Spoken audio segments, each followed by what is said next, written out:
Hello friends, आपका बहुत बहुत स्वागत है हमारे YouTube channel sauce of solutions पर। और आप देख रहे हैं हमारा टाइप स्क्रिप्ट का फुल ट्यूटोरियल सीरीज। दोस्तों, जैसा कि सीरीज के पिछले वीडियो में हमने फंक्शन के बारे में देखा कि फंक्शन क्या होता है टाइप स्क्रिप्ट में, कितने टाइप्स के होते हैं। हमने उसमें ये बताया कि फंक्शन दो टाइप्स के होते हैं, एक तो नेम्ड फंक्शन होता है और एक एनोनिमस फंक्शन होता है। तो नेम्ड फंक्शन के बारे में हमने डीपली पिछले वीडियो में देखा प्रैक्टिकल करके, और आज जो वीडियो लेकर आए हैं इसमें हम ये देखेंगे कि एनोनिमस फंक्शन का क्या कंसेप्ट होता है, इसका सिंटेक्स क्या होता है, इसको कैसे यूज करते हैं, इसको कैसे डिफाइन करते हैं, कैसे कॉल करते हैं, एवरीथिंग हम देखने वाले हैं इस वीडियो ट्यूटोरियल में विद प्रैक्टिकल। तो दोस्तों, चलिए स्टार्ट करते हैं इस वीडियो ट्यूटोरियल को। और सबसे पहले मैं आपसे रिक्वेस्ट करना चाहूँगा कि अगर अभी तक आपने मेरे इस चैनल को सब्सक्राइब नहीं किया है तो काइंडली आप इसे सब्सक्राइब कर लें और बेल की आइकन को क्लिक कर लें, ताकि मेरे आने वाले हर वीडियो का नोटिफिकेशन आपके यूट्यूब ऐप और ईमेल में मिलती रहे। तो हमें ये देखना है कि एनोनिमस फंक्शन होता क्या है। दोस्तों, जैसा कि पिछले वीडियो में मैंने बताया कि नेम्ड फंक्शन जो होता है जिसका नेम हो, जिस फंक्शन का नेम होता है तो नेम्ड फंक्शन हो जाता है। एनोनिमस फंक्शन का नेम नहीं होता, इसका कोई अपना नेम नहीं होता। ये एक तरीके से एक्सप्रेशन के रूप में डिफाइन किया जाता है और इसको एक वेरिएबल के में स्टोर किया जाता है। जब भी इस फंक्शन को कॉल करना होता है तो उस वेरिएबल के नेम्स के थ्रू उसको हम कॉल करते हैं जिसमें इसको हम स्टोर किए रहते हैं। तो वही मैं बोल रहा हूँ कि an anonymous function is one which is defined as an expression. Expression के थ्रू डिफाइन किया जाता है, एक्सप्रेशन के रूप में डिफाइन किया जाता है। This expression is stored in a variable. एक वेरिएबल में इसको हम स्टोर करते हैं। The function itself does not have a name. जिस फंक्शन का अपना कोई नेम ना हो उसे हम एनोनिमस फंक्शन बोलते हैं, क्योंकि बिना नेम का ये फंक्शन होता है और इसको हम जब कॉल करना होता है, जब इसे इन्वोक करना होता है तो उस वेरिएबल से इन्वोक करते हैं जिस वेरिएबल में इस फंक्शन को हम स्टोर करके रखते हैं। तो चलिए स्टार्ट करते हैं इसका प्रैक्टिकल, तब आपको अच्छे से समझ में आएगा कि इसका सिंटेक्स क्या होता है। तो ये हमारा demo dot T S file जहाँ पर हम एग्जाम्पल करते हैं, तो यहीं पर हम क्या करते हैं कि एक फंक्शन बनाते हैं। चलिए देखिए, लेट एक वेरिएबल का नेम ले लीजिए, कुछ भी। जैसे मान लीजिए हमने एक वेरिएबल का नेम ले लिया सो, जिस नेम से बनाना हो चाहे कुछ भी, इक्वल टू फंक्शन। ठीक है, देखिए ये फंक्शन इस तरीके से डिफाइन होगा। अब देखिए ये इस वेरिएबल में हम इस फंक्शन को डिफाइन कर रहे हैं। ठीक है, यहाँ पर फंक्शन का ब्रैकेट होगा। ठीक है, अब कहने का मतलब कि इस फंक्शन का अपना कोई नेम नहीं है। हम इस वेरिएबल में, इसके अंदर, इस फंक्शन के अंदर जो भी चीज़ लिखेंगे इस वेरिएबल में स्टोर हो जाएगा। इस वेरिएबल का name A B C X Y Z कुछ भी रख सकते हैं। यहाँ पर मान लीजिए मैं लिख देता हूँ कंसोल डॉट लॉग। ठीक है, और इसमें लिख देता हूँ हेलो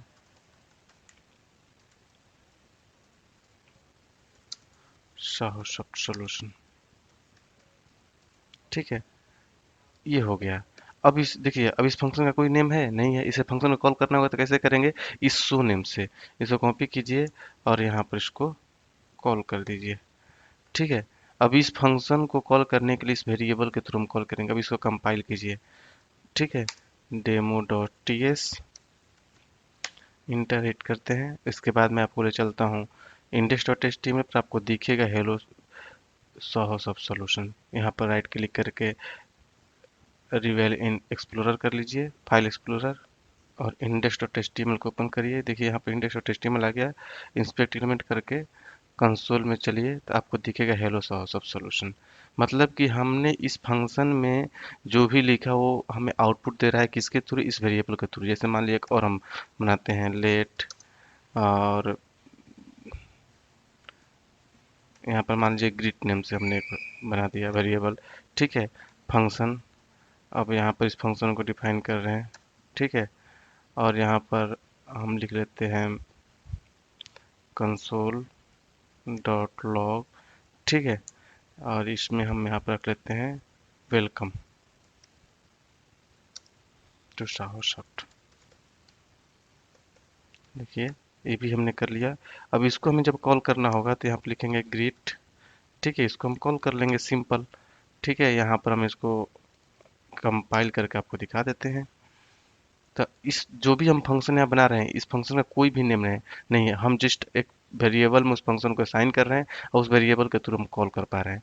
ठीक है, देखिए यहाँ पर इसका आउटपुट रिफ्रेश कीजिए, देखिए वेलकम टू साहोसॉफ्ट आ गया। अब इस फंक्शन में हम पैरामीटर भी पास कर सकते हैं, कैसे? देखिए यहाँ पर देखिए, मान लीजिए हमने एक लेट सम नेम से बनाया, ठीक है, और यहाँ पर हमने लिख लिया फंक्शन, ठीक है, और यहाँ पर हम ले लेते हैं, इसके अंदर हम कुछ वेरिएबल्स रख लेते हैं, पैरामीटर्स, ठीक है। एक्स, इसको हमने नंबर टाइप कर रख लिया, इसके बाद y, इसको भी हम नंबर टाइप का रख लेते हैं।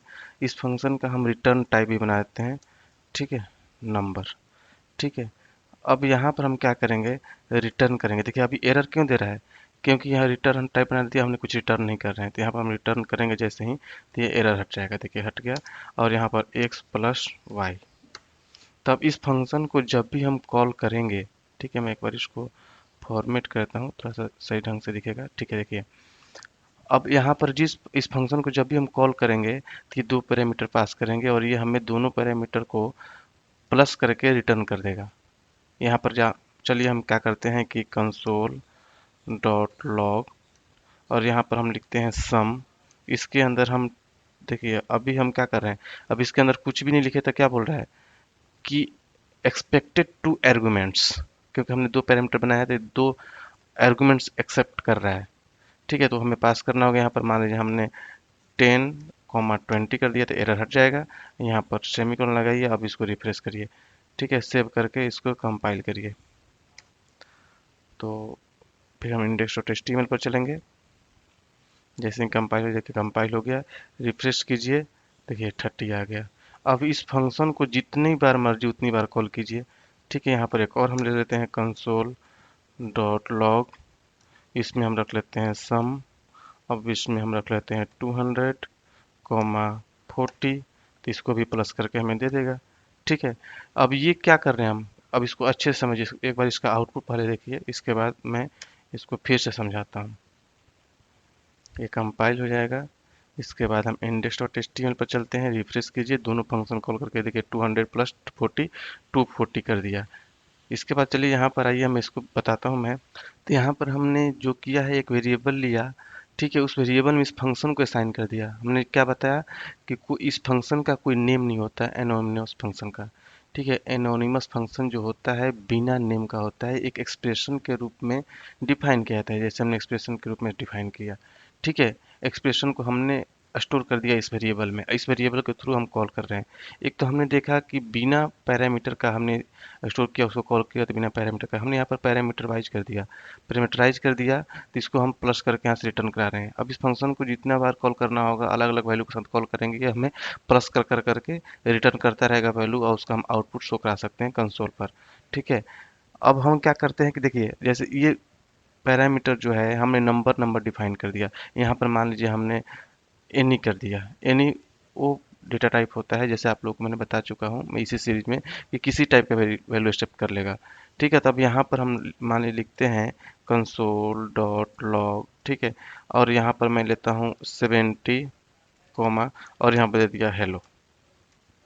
तब ये एरर थ्रो नहीं करेगा, ये देखिए एरर थ्रो नहीं कर रहा है, क्योंकि हमने इन टाइप कर दिया। जैसे ही मैं यहाँ पर नंबर कर दूंगा, ठीक है, नंबर कर दिया, देखिए अब यहाँ पर हमने सम को तो कॉल किया ही नहीं, इसलिए अभी एरर नहीं शो कर रहे हैं, पर एरर शो करना चाहिए, ठीक है। देखिए ये क्या बोल रहा है कि यहाँ पर स्ट्रिंग नहीं होना चाहिए, क्या बोल रहा है कि नंबर ही लेगा। और जैसे मैं यहाँ पर एनी कर दूंगा, ठीक है, एनी, ठीक है, देखिए अब ये ले लिया। तो हमें क्या करना चाहिए, कोई फंक्शन बनाना चाहिए, तो जो हम पैरामीटर देते हैं उसका हम एग्जैक्ट डेटा टाइप जो होता है वो असाइन कर देना चाहिए, डेटा टाइप हमें डिक्लेयर कर देना चाहिए कि इस वेरिएबल का जो डेटा टाइप है ये है, वही आना चाहिए, तब हमें एग्जैक्ट जो एक्चुअल वैल्यू का आउटपुट होगा वो हमें मिलेगा। अब देखिए हम यहाँ पर प्लस तो कर रहे हैं, लेकिन हमने यहाँ पैरामीटर को एनी टाइप का बना दिया है, तो यहाँ से यूजर जो है किसी भी टाइप का वैल्यू असाइन कर सकता है, तो हमारा आउटपुट जो होगा गलत होगा। अब यहाँ पर हम प्लस करना था, अब यहाँ पर 70 हेलो आ जाएगा, ठीक है, क्योंकि एक स्ट्रिंग है, दोनों कॉन्कैट कर देगा। यहाँ पर देखिए इसको मैं सेव करके आपको लिए चलता हूँ कम index.html पर, ये कंपाइल हो रहा है, हो गया, ठीक है। अब यहाँ पर देखिए क्या रहा है, 70 हेलो, हमें तो इंटीजर में वैल्यू चाहिए था, लेकिन यूजर की गलती से यहाँ पर यूजर ने हेलो पास कर दिया था, हमारा आउटपुट गलत आ रहा है। तो इससे जब भी हमें फंक्शन के साथ काम करना चाहिए, तो जो पैरामीटर हम पास करते हैं, ठीक है, उसमें हमें करना क्या चाहिए कि एग्जैक्ट वही टाइप बता देना चाहिए जिस टाइप के वैल्यू हमें एक्सपेक्ट करना है, जिस टाइप के वैल्यू पर हमें कोई भी अर्थमेटिक ऑपरेशन करना है या कोई भी फंक्शनैलिटी परफॉर्म करना है।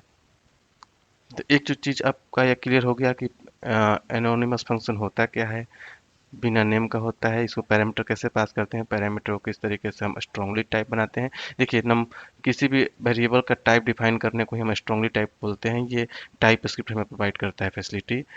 जावास्क्रिप्ट हम ये चीज़ नहीं कर पाते हैं। जावास्क्रिप्ट क्विकली टाइप लैंग्वेज है, type script strongly type language है। इसलिए टाइप में कोई भी कोड करते हैं तो कंपाइल टाइम पर ही हमें एरर का पता चल जाता है। जैसे मान लीजिए यहाँ पर मैं नंबर कर रहा था, तो कंपाइल टाइम पर ही जो गलती कर रहा हूँ वह पता चल जाए। जैसे मान लीजिए यहाँ पर हमने नंबर लिख दिया, तो हमें कंपाइल टाइम पे ही एरर का पता चल रहा है, हम यहीं पे ठीक कर लेंगे। लेकिन यही जावास्क्रिप्ट होता तो यहाँ पे एरर शो नहीं करता, हमें रन करने के बाद पता चलता है कि हमारा आउटपुट नहीं आ रहा है या फिर हमारा आउटपुट गलत आ रहा है। तो आई थिंक आपको समझ में आ गया होगा। फिर भी आपके माइंड में कोई कन्फ्यूजन होता है, हमारे कमेंट बॉक्स में ज़रूर शेयर कीजिए। इस वीडियो को ज़्यादा से ज़्यादा शेयर कीजिए, लाइक कीजिए और चैनल को सब्सक्राइब कीजिए ताकि आप हमेशा अपडेटेड रहें। तो चलिए मिलते हैं अगले वीडियो में अगले टॉपिक के साथ। तब तक के लिए थैंक यू सो मच। एक चीज़ और भी मैं आपको बताते चलूँ कि हम लाइव प्रोजेक्ट पर ट्रेनिंग देते हैं, ऑनलाइन क्लासेज होते हैं हमारे, जिसका लिंक इस वीडियो के डिस्क्रिप्शन बॉक्स में है। आप वहां से जाकर देख सकते हैं कि हमारे कौन कौन से क्लासेस चलते हैं, आप वहां से इनरोल कर सकते हैं। क्योंकि जो भी चीज़ें कॉर्पोरेट लेवल की होता है बिल्कुल डिटेल्स में होता है, वो सारी चीज़ें हम अपने क्लास में और भी डिटेल्स से बताते हैं। तो आप हमारा ऑनलाइन क्लास भी ज्वाइन कर सकते हैं, और जिसमें हम लाइव प्रोजेक्ट पर भी ट्रेनिंग देते हैं।